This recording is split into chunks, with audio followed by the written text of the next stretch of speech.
Rolling video. 3, 2, 1.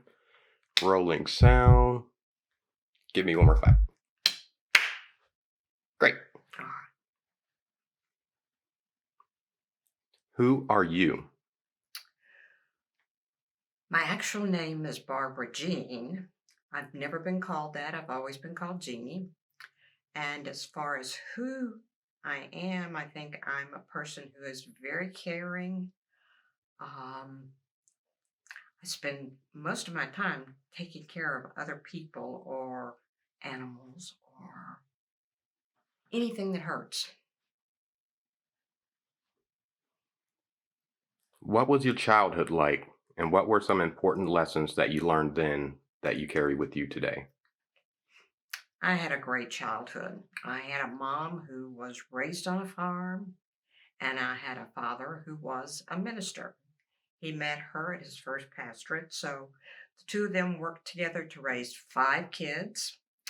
Uh, and that had to be an awful lot of work, but mom, for the most part, did most of the raising up until we were in our teenage years because dad was always busy. But everything was happy, normal teenage year stuff. You know, I think I had an excellent childhood and appreciate so much the things that I learned from my mom and dad. How does a flower grow? Oh, a flower grows after a seed is planted with lots of nutrients, water, and sun, and then it emerges and blooms. All right. I'm going to ask you to give me a number between 1 and 100. Okay.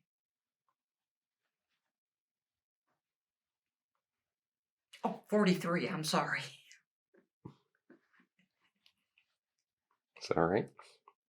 What is the greatest struggle you've overcome, and how did you overcome it? Stage fright.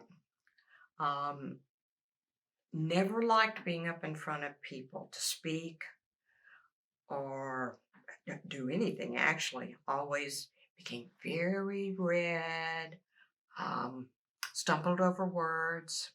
And I don't think it went away until I was well into my 60s and talked to my dad when I was asked to be chair of the diaconate at church. Because I know this meant I would be up in front of people, and that's not a place I was comfortable.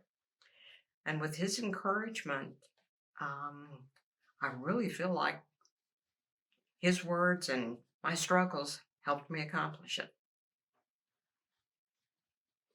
All right. Give me another number from 1 to 100. Let's go with 36. Why did your last relationship end? That would have been my first marriage. And I think that dissolved because, well, I put someone through medical school, and then he found, in my opinion, found things better to do than have me as his wife. It was really, really tough. I was bitter about it for a while. One of my poor sisters had to endure a lot of that bitterness with me.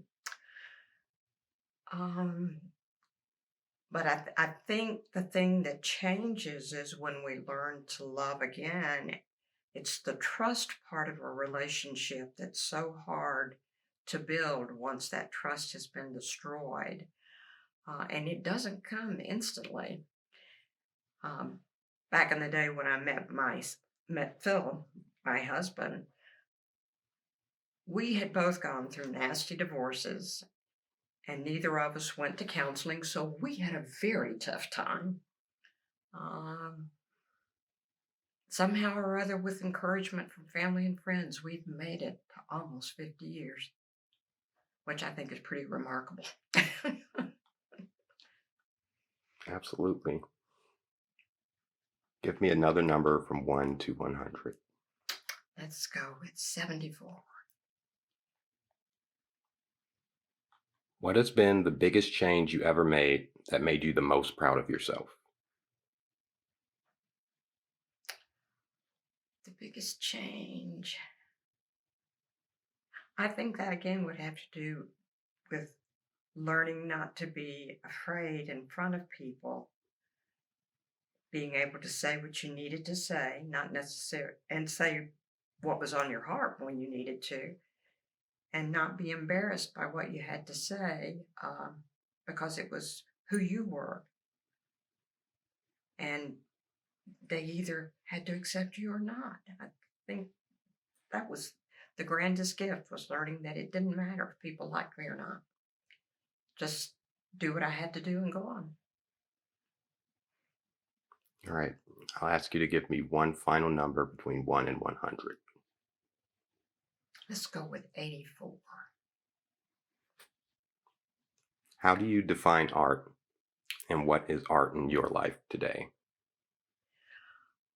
Art to me is an expression of all that exists within you that is creative in nature.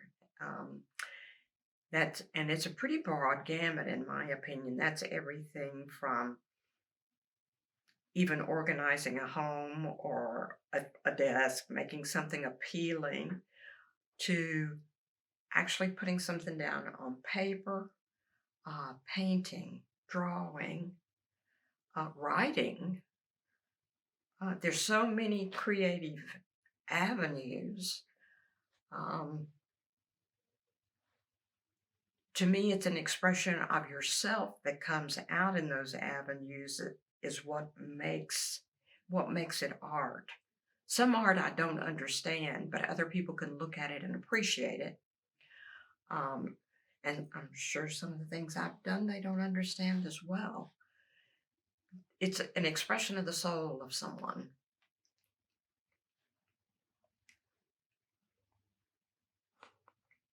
How do you find meaning in your daily experiences?